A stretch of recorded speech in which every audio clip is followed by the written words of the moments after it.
At Kroger, we want our fresh produce to meet your expectations, which is why we're dedicated to doing up to a 27-point inspection on our fruits and veggies, checking for things like scarring. In fact, only the best produce like zesty oranges and crisp carrots reach our shelves. Because when it comes to fresh, our higher standards mean fresher produce. Kroger, fresh for everyone. Save big on your favorites with the Buy 5 or More, Save $1 each sale. Simply buy 5 or more participating items and save $1 each with your card.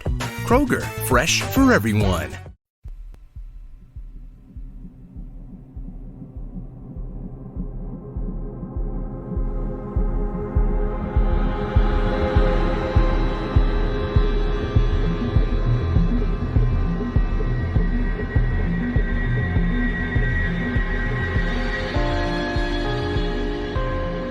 Hello and welcome to episode 43 of Real Life Ghost Stories. How you doing? I'm Emma. And I'm Dan. And we're here to tell you some gorgeous ghostly tales today, but first we need to make some apologies. We do. So our episode is a little bit late. It's very late, really. There's kind of a sequence of events that caused this. Number one is that I went on holidays. Went on holidays with my mum and my sister. I had a lovely time, just to let you all know. And then we had the gorgeous Ben and Sinead from the Demon Gin got married, and it was a very important wedding to us. So yes, it was. We had a wedding day, and then we went to visit Dan's parents, took all our podcasting equipment, and I couldn't get anything to work. Yes. So there we are. That's why we're late, basically. Apologies, but you know, we've got 3 listener stories today, which should make it worth the wait. And before we commence, we need to thank our newest Patreon subscribers. I was waiting intensely to do this. I was like, right, gotta remember, let's go. I would like to thank Emily Jarrett. Kate Holiday Green. Katie. Oh, yeah, it is Katie. Sorry, blindo. Katie Holiday Green. Emily M. Sarah Johnson. Phil G. Cassandra Brown. Tom Barney. Emily, that was a nice easy one. Zally Lidicote. Jackie. Matthew Collins. Rhonda Kay. Or Y. Tracy Henley. Christopher Woodside. Indy Roberts. Amanda Dalcassian. What a cool name. That name sounds like... Amanda Dalcassian sounds like a villain in like a superhero movie. Or a Dalcassian. Or a detective. I love that. Gary Knowles. Hayden Fox. Who used to play for West Ham. Obviously, probably not him. But... Hayden, can you let us know if it's the same person, please? And Melissa Masella. And that is our Patreon shout-outs for this week. Obviously, we appreciate you so much and we are eternally grateful for giving up your hard-earned cash. Thank you. Our film review this week dun, dun, dun. is Annabelle Creation. Annabelle Creation was released in 2017. It has 6.5 out of 10 on IMDb and 71% on Rotten Tomatoes. Would you like a synopsis? Go for it. Former toy maker Sam Mullins and his wife Esther are happy to welcome a nun and 6 orphaned girls into their California farmhouse. Years earlier, the couple's 7-year-old daughter Annabelle died in a tragic car accident. Terror soon strikes when one child sneaks into a forbidden room and finds a seemingly innocent doll that appears to have a life of its own. Can I do an alternative synopsis? Yes. You remember that doll, Annabelle, from the Conjuring films? This is how she was made. Good synopsis. Very, very accurate, brief, to the point. What were your thoughts on this film? So, I saw this in the cinema. Because I'm going to pause you there for a second, because when I put up that we were doing Annabelle Creation as our film review, people were like, no way, you got Dan to watch a doll film. But this was actually, I'm gonna shock everybody, this was actually Dan's choice. So, I watched this in the cinema, and I hated every minute of it, because it freaked me out. And I was on my own in the cinema, because I don't think there's anything wrong with going to the cinema on your own. But that's another story for another day. And I was freaked out by this film, but trying to be a little bit rational about it, came out of the cinema and thought, I was probably a bit more freaked out by it because it was in the cinema. I'm sure it was actually a little bit ridiculous. So I suggested that we watch this week because A, it was on Prime and I didn't realise it was, so that's cool. But also I was kind of expecting it to be not as scary and actually a little bit ridiculous when I watched it in the normal time with Emma, who would rationalise everything for me. However, it was still terrifying. I don't know whether it was really scary or whether it was just because the doll was in it a lot, but I don't, yeah. I thought the doll was actually the least scary thing about that film, because she doesn't actually really do that much. No, you know, she's not like... She looks freaky. Yeah, she's there. She looks freaky. But she's not up strolling around. She's kind of the least scary thing about the film. I really liked this film, and I feel really like like I'm letting myself down saying that. I thought, like you, I thought I was going to find it ridiculous. I thought it was going to be really Hollywoodized and cheesy, and actually I was quite frightened watching it. I spent a lot of it watching it through my fingers, freaking out, and I didn't think I would be. I really enjoyed it. Really enjoyed it. I think the nice thing, there's nothing nice about this film. The thing that comes from this is you actually realise that there is actually quite a lot of effort gone into making the Conjuring universe, because there's like a reference to The Nun. Oh yeah, and I thought when that happened, I thought this is going to be. I didn't realise this was a film about the nun. That was what I said. Yeah. But it's not. It's just a little nod to it. Yep. I thought they used sound really cleverly in this film. There was a lot, and you know how I feel about soundscapes. Yep. Ugh, sound freaks me out more than anything else. They used sound really cleverly. There was a lot of movement that was too quick, which gave me the heebie-jeebies. A lot of extending and kind Cracking of warping bones. The human body, but not in a violent, gory way. Or in an unrealistic way, which it Yeah. did briefly, because you were like, oh, that's just spoiled it. With the demon bit, yeah. yeah. So when you're introduced to the demon the first time, I was like, oh no, this is going to be... But they didn't over-rely on it. No, they didn't. They didn't. The demon itself that exists within this film is not very frightening, but everything that happens around the demon is actually quite scary. Do you know what? It is Hollywoodized, but not overly so. And I think the whatever it is, 6.5 out of 10 and 71% on Rotten Tomatoes are actually justified. Yeah, very I thought fair. it was a good film. I think they do things right in the Conjuring universe. Like, I know we had issues with the Enfield one, and the first one's a bit weird in places, but it is done well. There's just a lot of little links that I really appreciate. And I wasn't a massive fan of the first Annabelle. I thought that was a bit of an overkill, but this one... I haven't seen the first Annabelle, so I feel like I want to go back and watch it. But a lot of people have said, when I put this up on Instagram and Facebook, they said the first one was terrible, but actually Annabelle Creation was quite good. Yeah. There's lots of bits of this film that I didn't like right from the beginning. Didn't like because you were frightened, or Yes, didn't like because I was frightened, not didn't like because they weren't very good. Ugh. What I really liked was at the end of the film they did... So the real Annabelle doll is actually a little Raggedy Ann doll. Yeah. And they do a great little nod to the fact that the Annabelle they use in the films isn't remotely like the Annabelle that exists in real life in the Warrens Paranormal Museum. So I liked that. I was like, okay, fair enough. It's been a bit self-reflective. Yeah, I thought it was genuinely a good film. Decent. If you want a good horror film to watch, I would recommend it. And I just don't think it would have worked as a Hollywood film if they'd have used the Raggedy doll that it is in real life. No, it wouldn't have worked. Because it's the Raggedy Ann doll doesn't look scary, and visually you need to see that doll and be filled with impending doom. Yeah, and you are, because she's awful. Oh my gosh, she is quite awful. I'll give you that. Oh, so, no. what would you give this film out of 5? 4. You know what? Me too. I agree with you. I'm going to give it a 4 out of 5. Something that really pissed me off was the over-egging of the Irish accent of the priest in the very beginning. He wasn't in it for long, though. He wasn't in it for long, but my God, that pissed me off. Jesus, Mary and Joseph. An Irish priest wouldn't say that, but anyway, because that's blasphemy. Because obviously, if you're working within a Catholic institution, you can only be Irish, apparently. Yeah. Or Mexican. Or Mexican, because the nun was Mexican, wasn't she? Yeah. But anyway, really good film. I would recommend it. The only thing I didn't like about it was that it maintained its scariness from the cinema to the front room.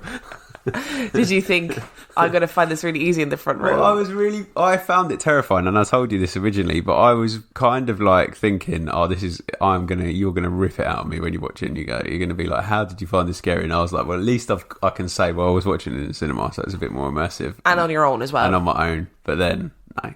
No, it's quite good. Yeah. I enjoyed it. Good film. Today's episode is sponsored by HelloFresh.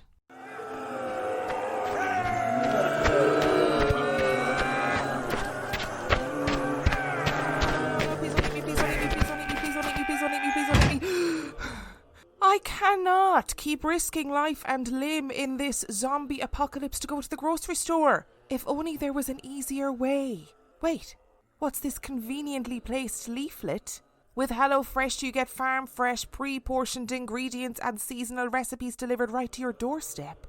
Skip trips to the grocery store and the impending zombie doom and count on HelloFresh to make home cooking easy, fun and affordable. That's why it's America's #1 meal kit. You know what'll really take your mind off the flesh-hungry horde? Fast and fresh recipes. HelloFresh's latest line of meals featuring robust flavours and filling portions are ready in less than 15 minutes. Enjoy taste and quality done quick with recipes like falafel power bowls, seared steak and potatoes with béarnaise sauce, or Southwest pork and bean burritos. And let's face it, in the zombie apocalypse, we gotta cook smart and we gotta cook fast. And you know what? We don't all want to be out there fighting our way to the store, so you can stock up on snacks, sides, desserts and more at HelloFresh Market. Simply add these staples and sweets to your weekly order and they'll arrive on your doorstep along with your meals. More yummy food, less mortal peril. Fictional zombie apocalypse aside, I have actually used HelloFresh in real life for years and I love it. I used them long before I ever advertised for them. It saved me so much time, so much money and so much food waste. I'm also not a very good cook, so it allows me to cook and eat better. Go to hellofresh.com/reallifeghoststories22 and use the code reallifeghoststories22 for 22 free meals plus free shipping. That's hellofresh.com/reallifeghoststories22 and use code reallifeghoststories22 for 22 free meals plus free shipping. Oh no, what is that? Oh no, it was meant to be fictional. It wasn't meant to be real. Science proves quality sleep is vital to your mental, emotional, and physical health. The Sleep Number 360 smart bed senses your movements and automatically adjusts to help keep you both effortlessly comfortable. And it's temperature balancing, so you stay cool. So you're at your best for yourself and those you care about most. Life-changing sleep, only from Sleep Number. It's our ultimate Sleep Number event. Save 50% on the Sleep Number 360 limited edition smart bed, plus special financing. Ends Monday. To learn more, go to sleepnumber.com. Special financing subject to credit approval. Minimum monthly payments required. See store for details. Our stories this week. We've got 3 stories. And I'm guessing they're not about family trips to the bowling. No family trips to bowling this week. Although next week you might be pleasantly surprised. I'm lying. You won't be pleasantly surprised. Are you ready for story number 1? Never. Story number 1 comes from Christopher. So thank you, Christopher, for sending in your story. In October 1982, I, at age 15, was in my freshman year of high school and living in a suburb outside Chicago for which my father served as mayor. As a result, after my parents' divorce, between my dad's day job and political events he attended on nights and weekends, my brother Scott, then aged 12, and I were often left alone. That fall, I worked the lighting crew for a school play over 2 weekends. It was fun. But after the first Friday show, I walked home alone, about a 10-minute trip. When I entered the house, most lights were off and the only sound was the TV from the basement room. I walked down and switched on the lights to find my brother Scott hiding under a couch. At first, I thought he was planning to pop out and scare me, but I could see that he was badly shaken. What also struck me was that the space under the couch was very tight, so Scott couldn't have scrunched himself beneath it easily. After he calmed down, Scott explained that he'd been watching TV alone. Our dad was at a meeting, and he began hearing noises from our father's bedroom, then hard-soled footsteps walking the upstairs hall. But more strangely, a small dog and a cat that we had at the time went halfway up the stairs leading to the second story, then refused to go any further, both meowing and barking in agitation. Fearing that someone had broken in, Scott then hid under the sofa and listened to the steps continue down the hall and enter the kitchen, when the sound of cabinet doors banging could be heard.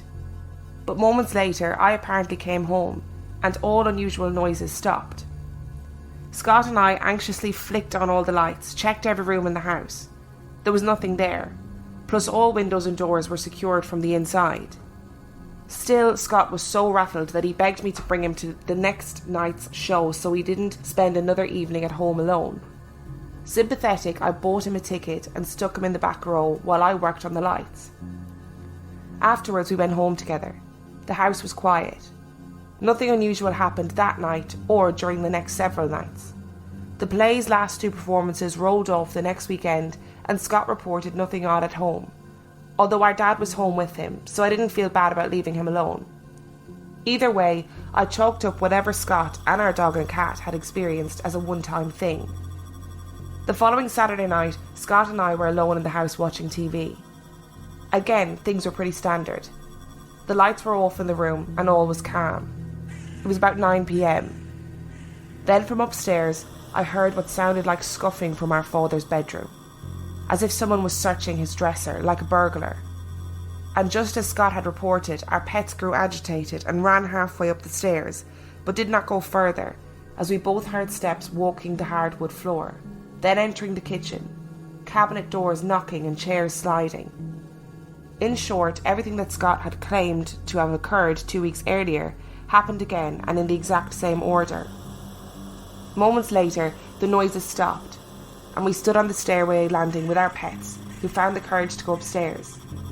I followed very gingerly. Another quick search found nothing out of order. All doors and windows were secured. For the record, Scott and I never told these incidents to our father, as he was a hardened skeptic. We just kept what happened to ourselves. But the incidents I have described never occurred again. As to possible causes, our grandfather died a year earlier, although he and our father were not close. But part of me wonders if he was still hanging around out of guilt for his role in their strained relationship.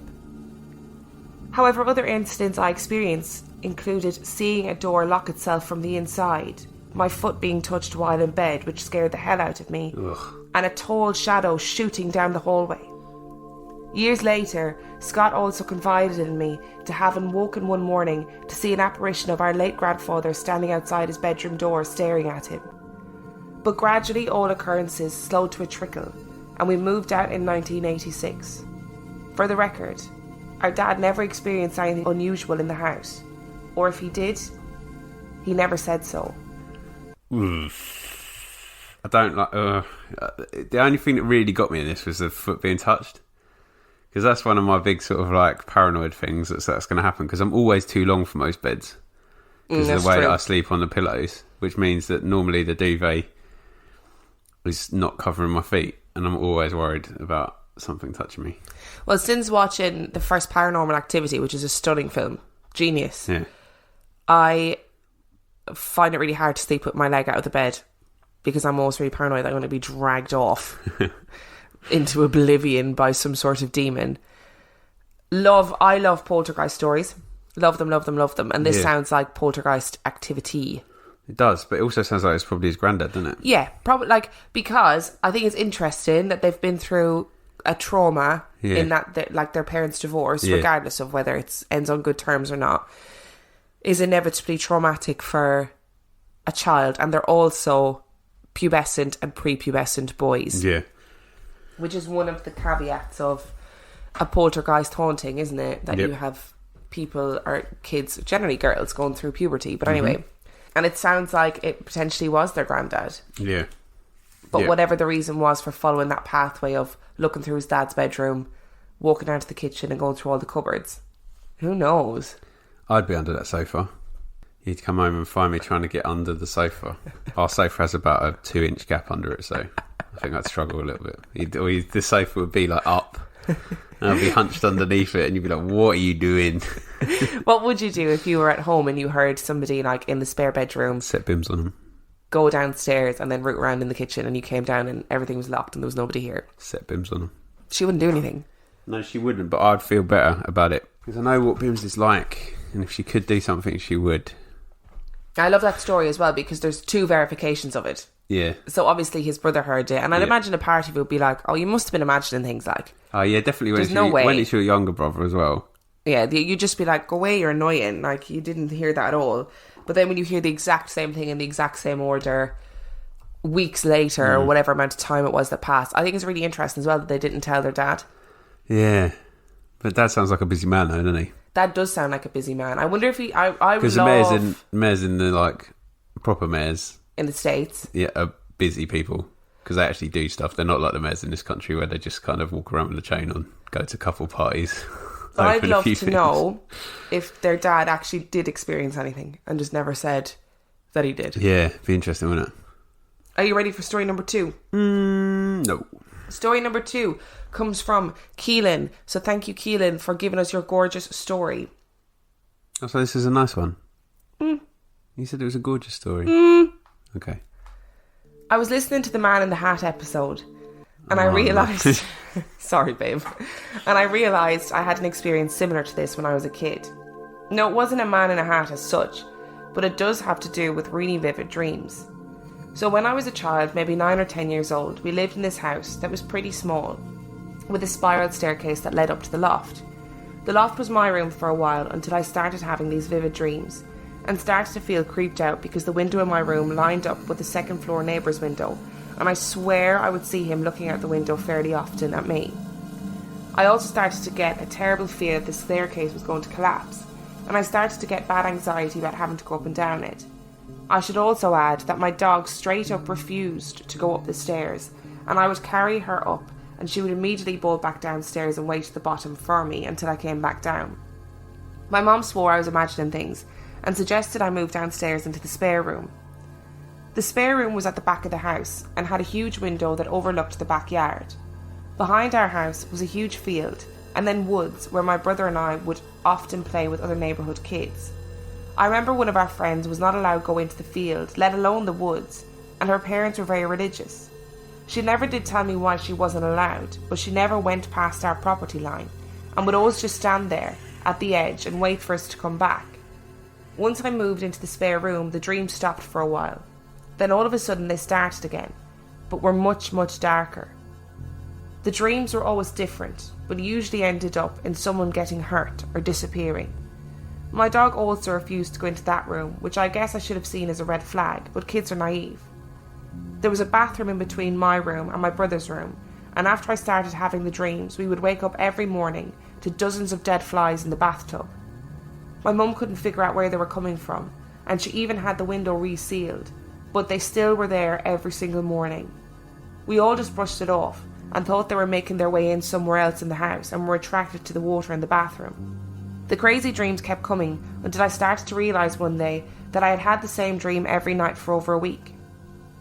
In the dream, I'm watching TV in my room, and the closet door would start to shake. I would look outside for a way to get out of the room because the closet was next to my bedroom door. Outside the window, the figure I always saw in my neighbour's window upstairs would be standing at the edge of the field watching me and waiting. Ooh. Then I would wake up. Each night the shape of the man would get closer and closer, until one day he was at the window. I remember crying and telling my mum about the dreams, and she just said I was watching too much TV before bed. My TV was broken and only had one channel, Animal Planet, so I knew it wasn't that.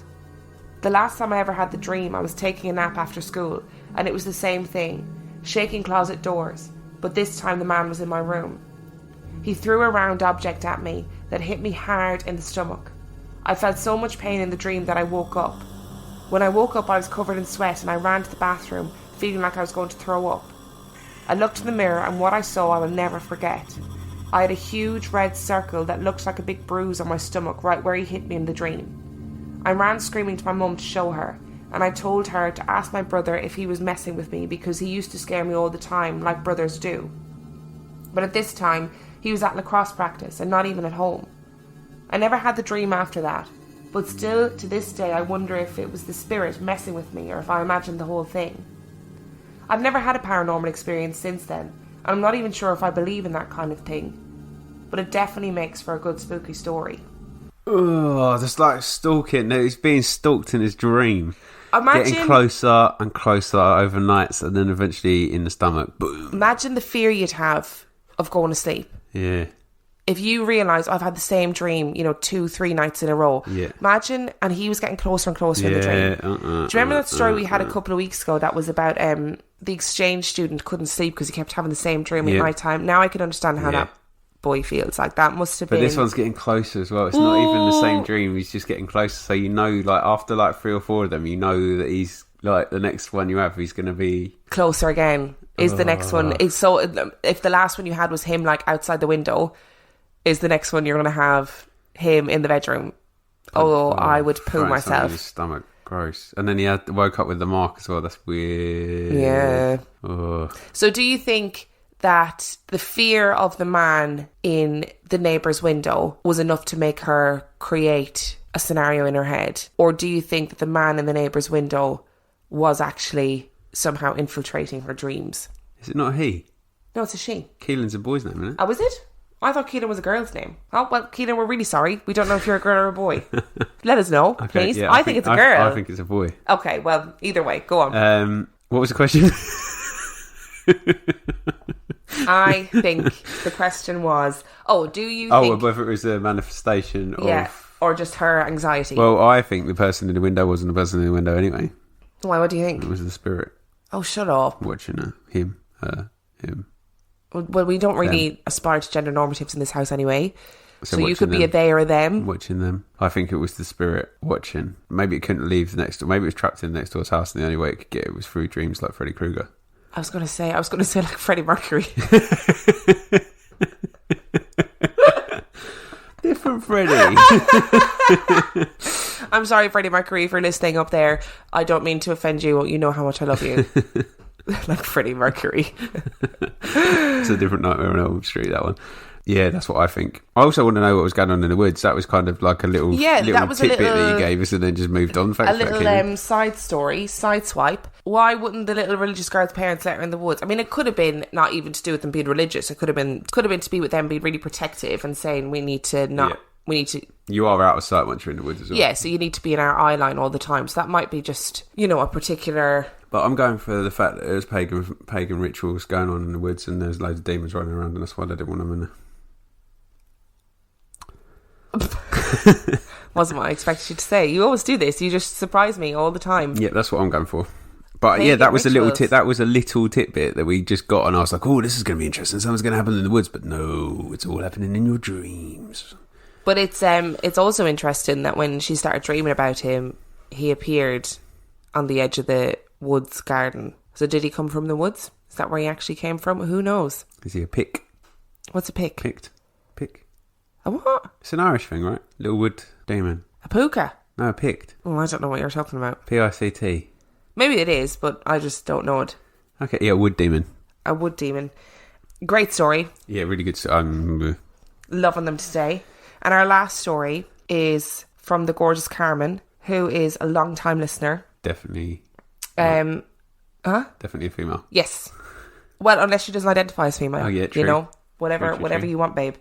So, Carmen's story is very different. They're going to finally have a fun family day out. No fun family day out, but it is very different, and I'm interested to hear your thoughts on it. Okay. Are you ready? Not now you've given it that introduction, to be honest. I'd rather maybe we could just skip over it. Let me start out by saying my family's pasture has always been one of my favourite places in the world. It's a beautiful sloping 22 acres that has a creek running just past the tree line at the bottom, and while it only has 3 horses now, it used to be quite the little farm. Sounds beautiful. From the time I could walk, I spent most of my childhood chasing guinea and quail, bottle feeding orphaned baby goats and hiding behind cows when I was being called in by whichever adult that was trying to keep me from running wild. My favourite early memory was leading an especially gentle mare named Blossom around at the age of 4. This is important later. It was fairly routine for my uncles to bring one of the animals up from the bottom of the pasture when bad weather was on the way or if they noticed one was missing. So one evening they hopped into the truck to drive to the opening of the woods to find a goat that was due to have babies at any moment. She hadn't come up at feeding time and they were worried that she'd gone into labour and was having difficulties. Per usual, they backed the truck up to the opening and trekked the woods until they found the goat, then loaded her into the back to drive her back up. They'd just gotten back into the truck and were looking up at the pasture when Jay saw what he said appeared to be 3 white dresses walking across the crest, and after a second of confusion he quickly pulled the headlights on to see exactly what was up there, only to see nothing. My other uncle asked, What did you see?" in a quick and panicked voice. Jay just slowly shook his head and wiped his eyes while saying nothing, bullshit, and then Elle looked at him and said, "I saw them too." Jay slowly asked, "So what too?" "There were 3 dresses up there and you know it." My uncles agreed to ask my grandparents about it, but Granny and Papa claimed to have never seen anything. 2 months later, and my uncles were helping the neighbour out in his pasture that shared a fence line with ours. While gathering bales of hay, the neighbour asked them if they'd seen anything odd in the pasture lately. My uncles exchanged quick glances, and one of them said, "Odd how? What do you mean?" The neighbour sighed and hesitated before reluctantly saying, "A couple of nights ago when I first started baling, I was just getting ready to wrap it up for the day because the sun was set. I was turning to come back up to the house and I swear I saw girls walking my way from your side. I say girls, but what I mean is, oh shit, I'm not crazy, and I swear I hadn't had anything to drink, but I saw 3 dresses floating up to the fence. Dresses. Just right there, 3 of them. I turned the baler off and got down and walked over to them. The closer I got, the more I could see that they were definitely dresses. I even saw the buttons and the stuff on the front. They were just dresses, moving slowly my way. My uncle asked what he did about it, and my neighbour admitted that he finally snapped out of it, freaked out, and ran all the way home. Good boy. He left the baler in the pasture and didn't go back for it until the next day. Later that day, my uncles tell my grandfather what the neighbour had said. My papa said he's been deliberately watching the area where the dresses were seen every evening, and he hasn't seen any dresses. But what he has noticed is that the animals will not walk through that little area. They will collectively walk around it, and he's even seen the herd of 30 plus goats split into 2 groups and walk around this little 15-foot long area and then rejoin together once they were past it. The next day my uncle goes to the spot to see exactly what is there and what could have caused the animals to avoid it. And there's nothing. There's no different whatsoever in the ground. So to further convince himself, he goes back to the stable and saddles my beloved Blossom and directs her to walk straight through the area. All is going well, and she's just happily walking along until she suddenly just stops and starts to turn to the right. My uncle pulls the reins back to ensure she goes the way he wants, and she just refuses. He tries everything he knows to ride through, and eventually, half mad and half afraid, he hops down and walks in front of her, planning to lead her through. She lays her ears back and still refuses, so he really pulls all of his weight into it, and for the first time ever, Blossom rears back and sends my uncle flying. This horse, who would follow my tiny, toddling lead all over the pasture without ever once refusing, would not, under any circumstance, walk through this mystery area for this grown man. I don't think anyone ever saw the dresses again, or if they did, I never heard about it. And Blossom never did walk through that area, nor did any of the other animals. I grew up and proved to take after my hard-headed uncle and decided to ride through this area I had stared at so intently 1,000 times. The horse was named Pistol, and he would go wherever I'd point without any fuss. I walked him into the spot, and of course, he stopped and just tried squirreling backwards. I didn't want to repeat Jay's mistake in assuming I could lead him over, but I suddenly had this brilliant idea that I bet I could run him through it. Not as clever as I thought I was. I had Pistol running full canter and was so pleased with myself until I was suddenly flying ass over head through the air. Pistol had dug in and thrown me several feet, a first for both of us. I had the breath knocked out of me and just lay there for a few moments waiting for the air to fill my lungs and to decide if anything was actually injured, aside from my pride. Eventually, I sat up and looked down the pasture and pondered whether I'd tell my family about how stupid I'd just been. When out of nowhere, I smelled the most beautiful flowery smell. So perfect, it was just like perfume. I looked over to see Pistol watching me with his ears flat, and I imagined he saw a dress floating directly over my head, so I jumped up and ran away, leaving him standing there, and I wasn't brave enough to go back and get him, so I just stood at the gate waiting for him for half an hour. I realise that this story has no closure, and I honestly don't know if it ever will. I've gone and watched the sunset and then briefly the darkness so many times I can't even guess. I'm sure I'll bring it up the next time my uncle comes through town, thinking maybe hearing the stories for the 100th time will give me a clue about the dresses and the spot where they were seen. If I ever see the dresses or learn any answers, I'll be sure to let you know. That has really freaked you out. Oh, that's horrific. I did not think that would freak you out as much as it has. Nobody can see Dan, but Dan is like in a ball of anxiety right now. Why did that freak you out so much? Because it's children, but it's not children, is it? It's just dresses. Like, what, it's like symbolic of something that's like an impending something almost, isn't it? Oh, and the animals going around it. The animals going around it fucked me up. All of these 3 stories today had animals in them. And I have to say, animals Carmen, responding. I know it was kind of like the punchline to your story, but I knew the horse was going to throw you off. But would you not try it if you were in her position? No, I would. I wouldn't go anywhere near it. It's I've never been on a horse, but I'm assuming that I'd be a natural.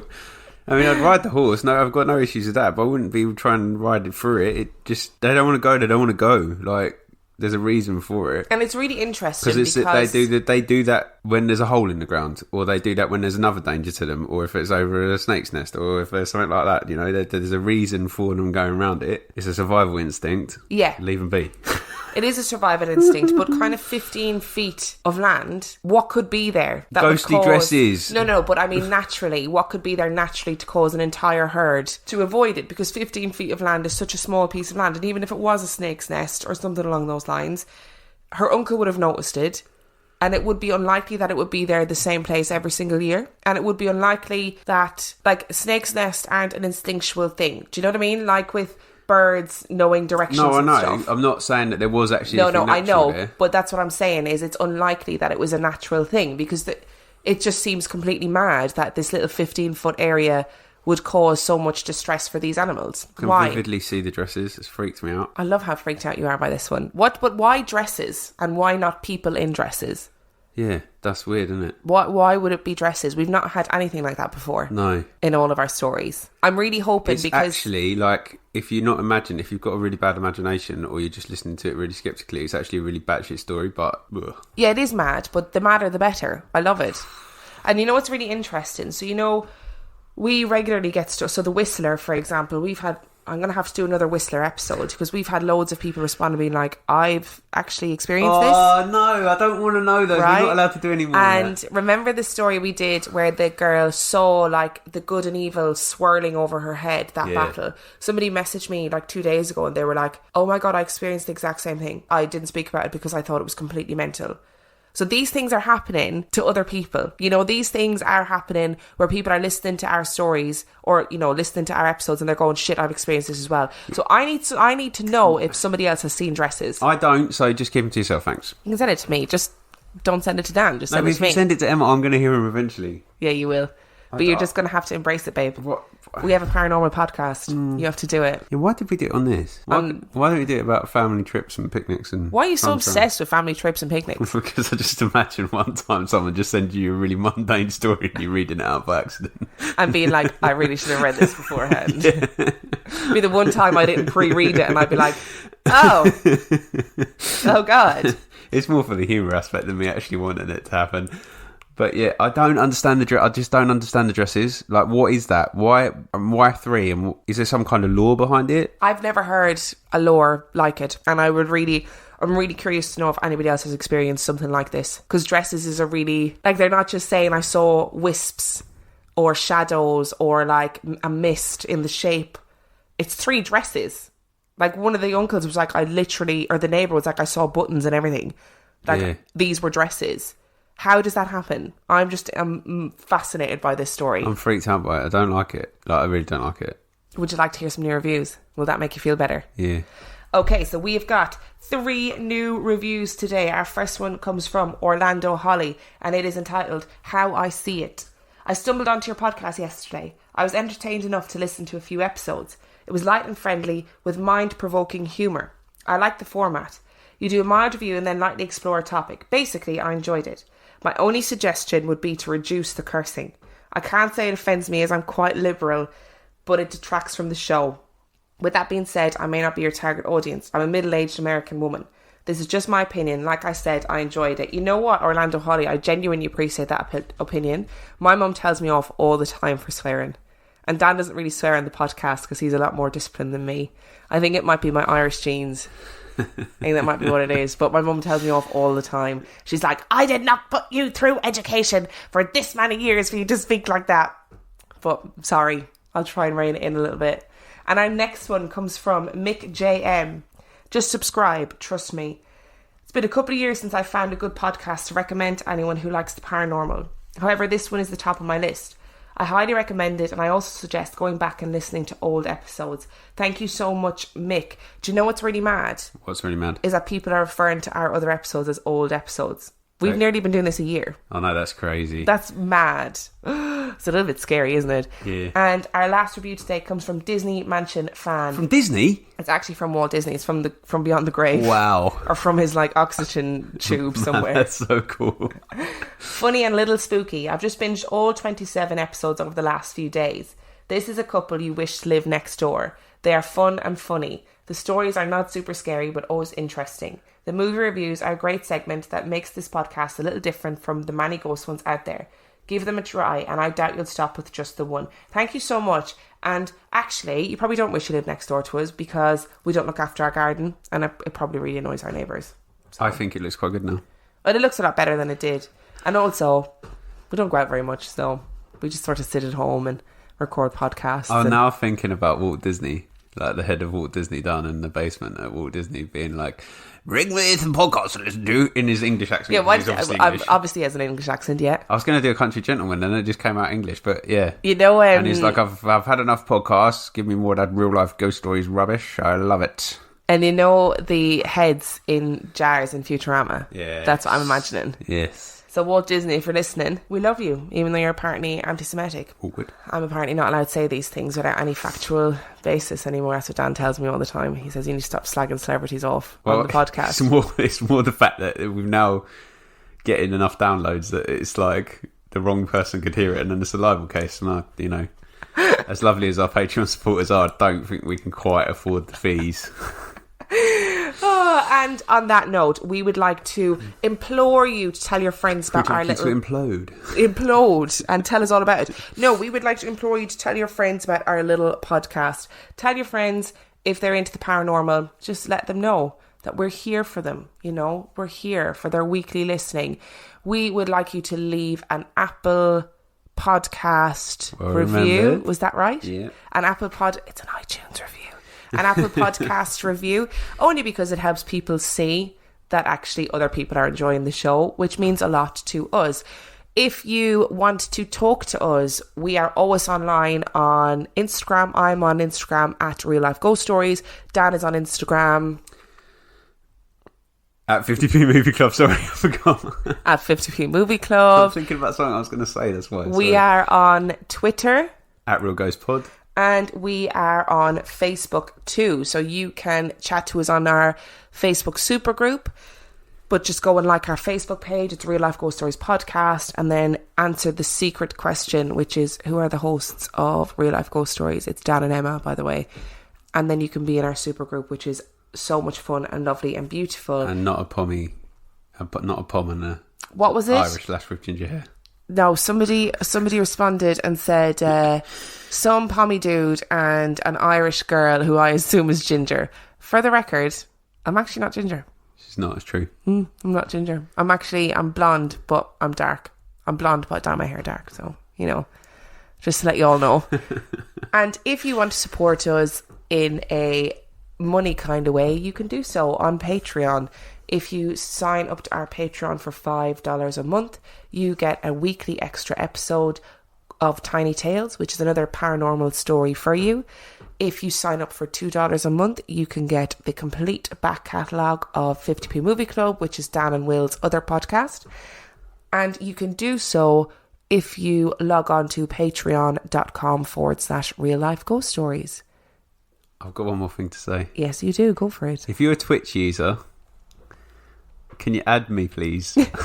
Because I might be streaming some computer games, horror computer games, when we get our internet sorted out. Which will be this week. That's exciting. So on Twitch, I am actually my handle for most other things, which is Milo Skibber. So that's MILOSKIBA. So if you find me and add me and just turn your notifications on or something, if I actually get it sorted out, you'll be able to watch me freak myself out playing the man from Medan. Woo! Yeah. And on that note, we shall see you next week. Goodbye.